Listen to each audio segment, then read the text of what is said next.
Nah, selanjutnya apa yang perlu kita cek dalam visualisasi data, yaitu informasi apa yang ingin kita tekankan gitu, yang ingin kita tekankan, kita sampaikan kepada audiens gitu ya.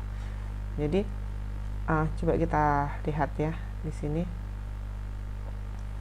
Di sini ada bar chart dari data yang sama, kita bisa membuat dua bar chart yang berbeda ini ya. Ini contohnya misalnya pengguna Instagram di Indonesia, kemudian di sini ini kelompok umur, kemudian tiap ini ada apa statusnya gitu ya, dia jenis kelaminnya perempuan, berasal dari pedesaan misalnya seperti itu. Kita tampilkan seperti ini. Nah, yang langsung terlihat di sini adalah di tiap kelompok umur itu kita terlihat perbandingan untuk tiap jenis pengguna gitu ya. Jadi di kelompok umur 15 sampai 25 itu yang paling banyak adalah perempuan kota misalnya seperti itu.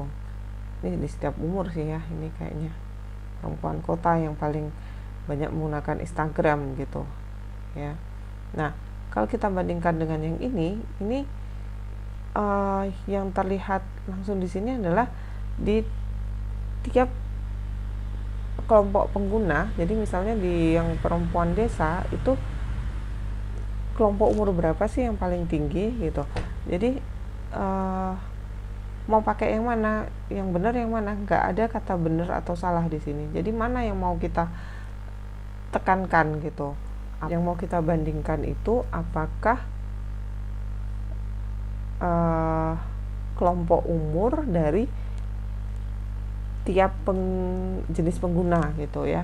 Nah, kalau itu maka kita gunakan yang kedua ini. Nah, jika yang penting bagi kita, yang kita ingin tunjukkan itu adalah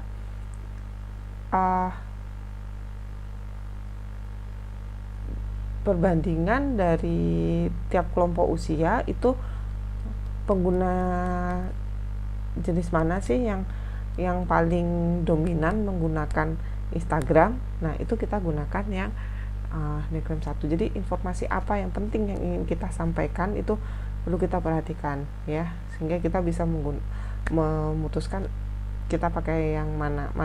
Nah, selanjutnya yang perlu kita perhatikan lagi adalah opsi atau pilihan dari grafik yang kita punya. Misalnya tadi saya mau membandingkan gitu ya, membandingkan dari tiap kelompok data. Nah, saya bisa menggunakan pie chart ataupun diagram batang. Taruhlah di sini saya punyanya data kualitatif gitu. Nah, terus mana yang perlu yang saya harus gunakan? Apakah pie chart ataukah yang diagram batang? Ini kita harus cek dulu opsi terefektifnya itu yang mana gitu. Nah, bila perbandingannya itu tidak terlalu beda jauh dibanding yang lain, maka saya akan lebih memilih menggunakan bar chart gitu daripada menggunakan pie chart ya. Jadi pie chart itu baik digunakan bila ada data yang jauh lebih besar dibandingkan yang lain ya. Secara visual kita kemampuan manusia membandingkan luasan itu tidak sebaik kalau kita membandingkan ukuran ini ya, tinggi gitu, tinggi di bar chart itu. Nah, coba kalian lihat di sini kedua grafik ini, baik pie chart maupun bar chart ini sama nih, komposisinya, proporsinya sama gitu. Cuman yang di pie chart saya tidak bisa melihat bedanya gitu, tidak bisa melihat bedanya secara langsung gitu ya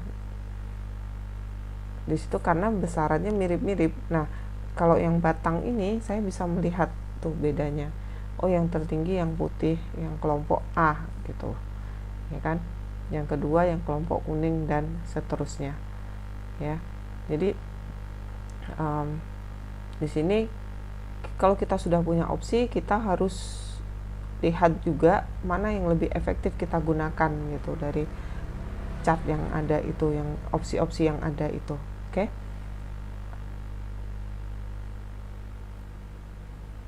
Nah, perlu diingat juga bahwa pie chart itu membutuhkan ruang yang besar untuk informasi yang sedikit. Jadi beberapa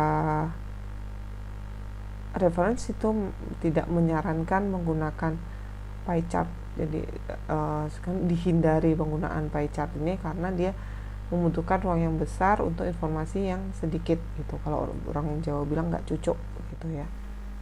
Oke.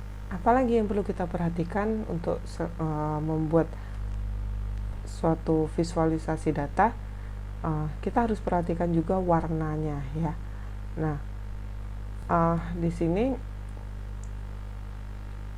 coba dilihat, ini ada 4 pilihan warna untuk pie chart ini. Kemudian menurut Anda warna mana yang paling bagus? Di gambar 1, 2, 3 atau 4 ya. Kita cek ya. Jadi pemilihan warna grafik yang baik itu kita pilih warna pastel ya.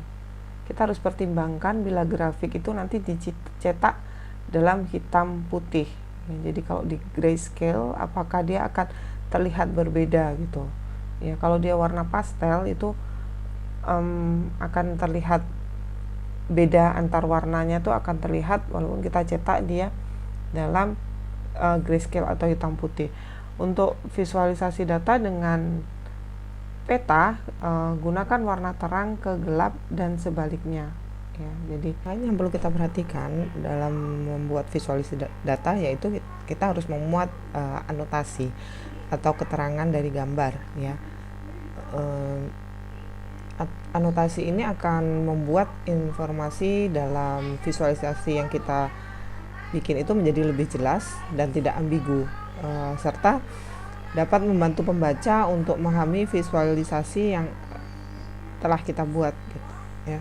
Nah, dalam memberikan anotasi kita masukkan hanya informasi penting saja seperti judul, kemudian label X-nya, label Y-nya, kemudian legend gitu ya. Jangan sampai dalam visualisasi data kita itu gundulan, tidak ada keterangan apa-apa sehingga audiens itu bingung apa maksud dari visualisasi data yang kita buat. Terakhir yang perlu kita perhatikan adalah jangan sampai di grafik kita atau visualisasi data yang kita bikin itu terjadi overloading grafik ya. Artinya grafiknya itu bertumpuk-tumpuk terlalu banyak gitu ya. Itu malah justru akan membuat bingung yang melihat gitu. Jadi informasi apa yang kita sampaikan jadi tidak tersampaikan, walaupun maksud kita sebenarnya agar banyak informasi yang bisa ada di situ, tapi justru malah membuat bingung ya. Jadi ini berkaitan dengan yang di awal tadi, informasi penting apa yang akan kita ambil dari data. Nah, bila kita memiliki beberapa data, kita harus pilih gitu, jangan sampai seperti ini contoh ini dia terlalu banyak grafiknya, datanya terlalu banyak gitu. Jadi justru kita tidak bisa melihat dengan baik itu apa sih yang ada yang akan disampaikan oleh grafik ini. Oke. Tadi adalah hal-hal yang perlu kita perhatikan bila kita akan membuat visualisasi data. Next kita akan mencoba membuat visualisasi data menggunakan Python. Oke, see you. Assalamualaikum warahmatullahi wabarakatuh.